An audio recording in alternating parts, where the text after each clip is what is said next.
Spoiler alert! This video will contain spoilers for Destroy All Humans 1, 2, and Big Willy Unleashed. So click off of the video now if you want to avoid these spoilers. Hey guys, my name is Arthur Wonderfluff, and you're currently watching my Destroy All Humans review series, where bit by bit I review each game of the Destroy All Humans franchise. If you're new to my series, or to the games in general, I'll give you a brief summary of what they are. Destroy All Humans is a series of comedic open-world action-adventure games published by THQ, starring a Furon named Crypto, along with his commanding officer, Pox, who do all kinds of fun things as they try to take over the Earth. It's an underrated series that was originally created by Pandemic Studios, and at its peak, Fox even wanted to make an animated sitcom based around it. But after Pandemic left the series after Destroy All Humans 2 was released in 2006, the series entered a freefall that only World Championship Wrestling could ever hope to outdo, dying off just a couple of years later. In these reviews, I hope to find the precise point that this fall began, and I hope that you will enjoy the journey along with me. I fucked up and typed, I hope you will enjoy the journey without me. Today's video reviews the third game of the series, Big Willy Unleashed, so let's dive right in.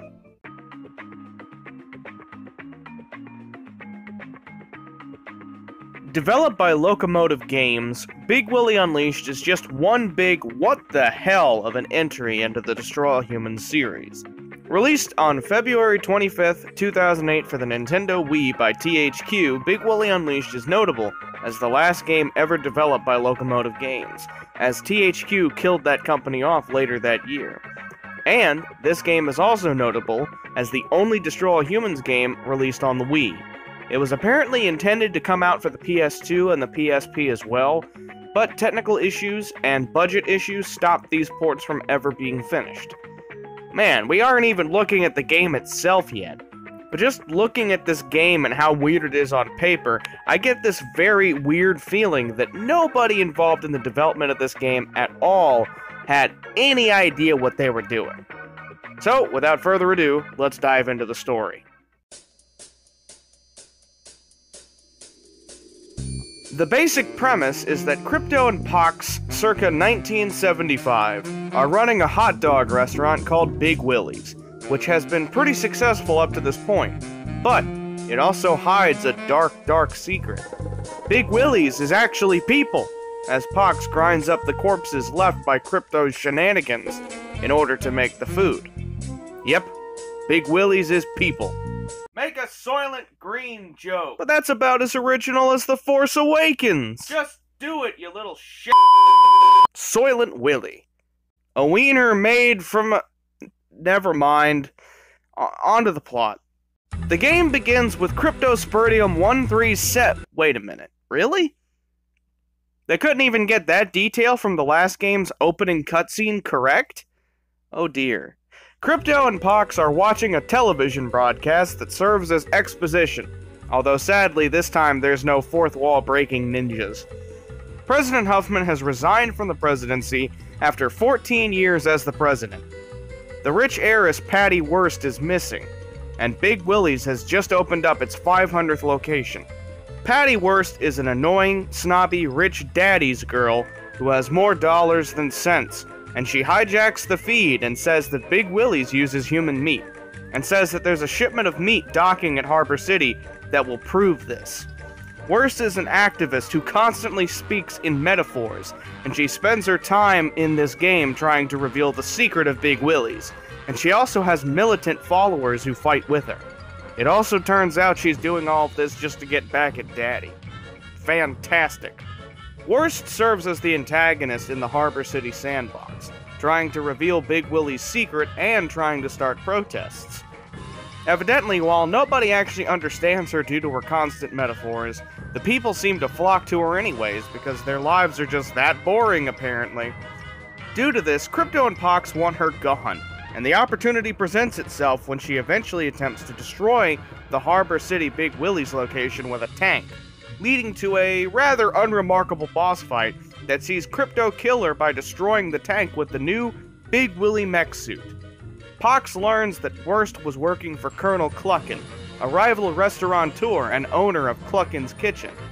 and he sends Crypto off to Fairfield, a small rural Pennsylvania type of town and the home of their 500th restaurant, in order to try to find a lead on their new enemy. A couple of side characters, Blastomycosis and Gandhi, not that Gandhi, first appear here, though I'll talk more about them at another point in this review as they're not all that relevant to the story. They're just side characters. When Crypto gets to Fairfield, he finds a gang, the Roller Girls, leaving Big Willy's with a briefcase thought to contain the Big Willy's secret recipe. He chases them down, killing many of them and retrieving the briefcase, but it turns out to be a decoy containing an EMP explosive, which explodes and messes up his equipment, forcing him to retreat to the saucer to get it repaired. Pox sends Crypto on what the bride from Kill Bill would call a roaring rampage of revenge, where Crypto infiltrates their meetings and discovers where the speed-enhancing chemical the gang uses is produced, as well as discovering the location of the construction crew that built their hideout, and long story short, Crypto destroys all of these places, as well as destroying the place that they get their skate keys before finally destroying their hideout. Man, only in Big Willy Unleashed would Crypto, an alien who was disguising himself just one game previous as the US president, blow up a group of roller skating college girls' hideout. Then again, they do work for Cluckin', so I guess they did have it coming. Anyways, Mindy Peters, the leader of the Roller Girls, has a large force of them armed with Furon D-Rays and dynamite try to blow up the Big Willies in Fairfield, but Crypto's able to stop them. I mean, to be fair, Crypto did stop the US military armed with tanks and mechs from blowing up a radio antenna in Santa Modesta in the first game. What did you expect? Since it's time to finish off the gang, Crypto then lures Peters out by body-snatching her boyfriend, a man strangely only known as the Corncob King, who was actually trying to cheat on her when Crypto took over his body. Crypto uses the disguise to lure her into a phone booth, where he then electrocutes her. With their business now concluded, Pox has Crypto level the entire town except for the Big Willy's restaurant, and they're off to Fantasy Atoll to continue hunting down Cluckin'. Fantasy Atoll is an island with a volcano. It's owned by a short man named Mr. Pork. Pork has a medallion made from the volcano that protects him from the Furons and gives him control over the volcano. And he also has a large manservant known as Ratpoo, as well as a personal standing army to defend the island.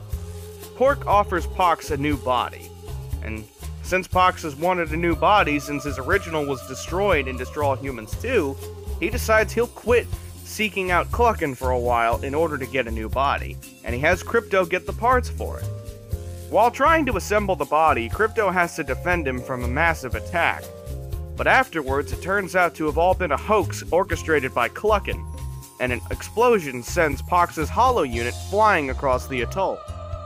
What follows may very well be the absolute worst mission in the entire franchise up to this point, a mission called Customer Service, where Crypto has to actually call Furon customer support and defend Pox from an obnoxiously difficult battle with Pork soldiers during an obnoxiously long call. I despise this mission, as if you couldn't already tell that. Let's continue. After this stupid mission, Pox is fixed and raring for revenge, so he has Crypto hypnotize Ratpoo, since Ratpoo's not protected, into carrying Pork and jumping into Fantasy Atoll's active volcano, killing both of them. Except, Pork somehow survives, presumably due to the medallion, and he uses his hate boat to attempt to kill them. In a somewhat slow, kind of annoying, but really not all that notable boss fight, Crypto uses the saucer to destroy the hate boat by using the tractor beam to throw old-school torpedoes at it, and he kills Pork. Afterwards, Crypto and Pox go to Viet Mall. Tron, the guy running the nearest Big Willy's location in Viet Mall, tells Crypto how to infiltrate Colonel Cluckin's base, and he has him blow up a supply convoy that was supposedly going to supply Cluckin'. But Tron is actually a double agent working for Cluckin', and he reveals that the convoy was actually intended to attempt to assassinate Cluckin'. Tron is also associated with the Khmer Beige, a military group that is warring with the Americans, and that has a deal with Cluckin' in order to give him dead bodies from the war to make his meat. Yep, just like good old Coyote Bongwater from the second game, Patty Wurst had no idea that she was working towards a goal that she would never have knowingly wanted to. So it goes. After killing Tron, Crypto hops into the Big Willy suit and fights Cluckin', who climbs into a Vietmalese temple god robot of his own, and of course, Cluckin' loses. Robots don't really have a good win-loss ratio against Crypto, you know. After this, Pox tells Crypto that he's done with the business, which initially annoys Crypto, but Crypto is still happy to pocket the money and deal with the business. And Crypto mentions a plan involving a little town in Nevada. And the credits roll with YMCA by the Village People of all songs. And now...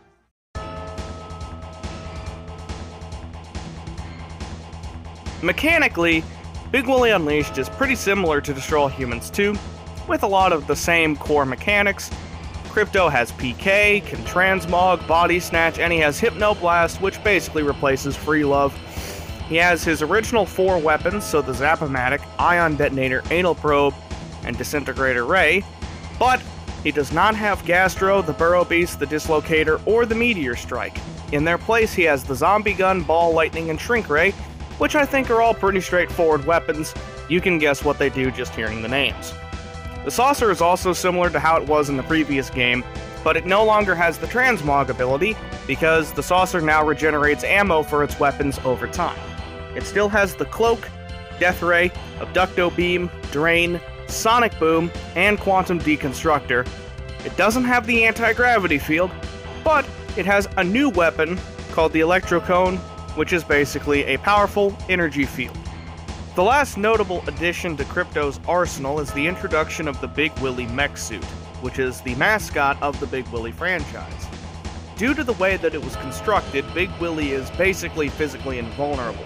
However, he has a battery that drains over time, so in order to recharge him, while you're using him, you can actually pick up humans and eat their brains in order to charge the battery. And if he shuts down, Crypto gets forced out of the suit, but can recharge it using the Zap-O-Matic or the Ball Lightning. In terms of weapons, Big Willy has the Regurgitron, Heat Ray, and Windbreaker. The Windbreaker is pretty powerful, basically being the Big Willy's Quantum Deconstructor.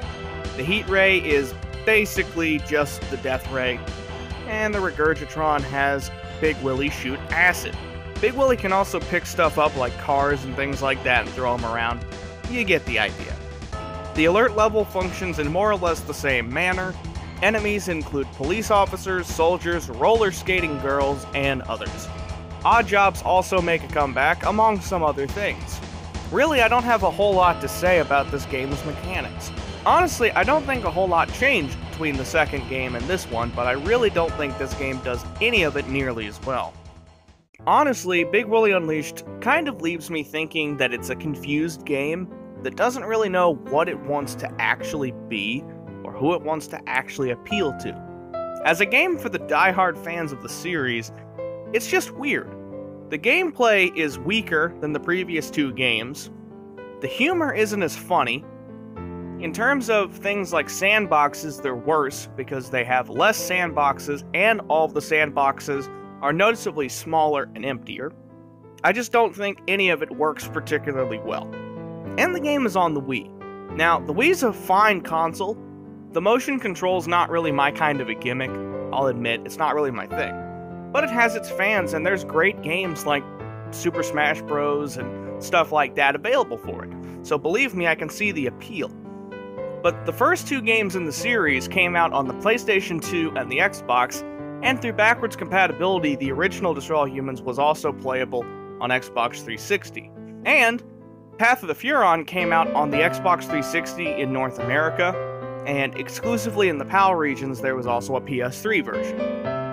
None of these games ever reached a Nintendo console except for this one. So I find it strange that they would even bother to develop a Nintendo Wii game for the series. I just think it's weird, because that's not exactly the console I would imagine that most of the PS2 or Xbox audience was looking to buy in order to enter the new console generation.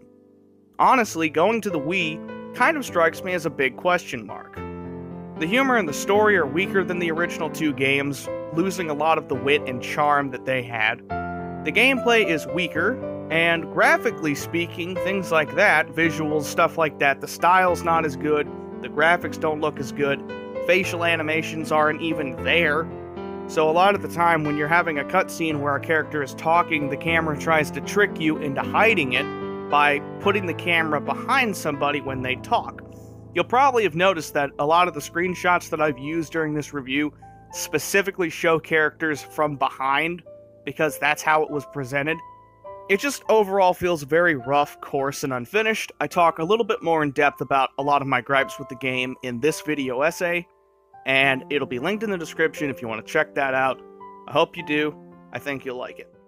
Now, before I wrap up and give my final thoughts on this game, I want to talk a little bit about blastomycosis and Gandhi, since I did say earlier that I would. Blastomycosis is this weird humanoid-looking guy that has an ion detonator. He shows up a bunch of times throughout the game, killing people using the ion detonator in order to screw Crypto out of whatever objective he was trying to complete. Eventually, in Viet Mall, Crypto manages to corner him and try to kill him. But Natalia reveals that blastomycosis is actually Crypto and Natalia's son. So Crypto had a half-human, half-Furon son that he knew nothing about, with the clone of Natalia. Great. Maybe the next plot hole they'll explain is why Gastro and Arkvoodle have just vanished off of the face of the earth in this game. I bet Blasto doesn't even show up again. Gandhi is a Furon. Incidentally, he's the first Furon other than Crypto that we actually see on Earth. He's faking the role of a Furon efficiency supervisor, so he has Crypto do time trial missions.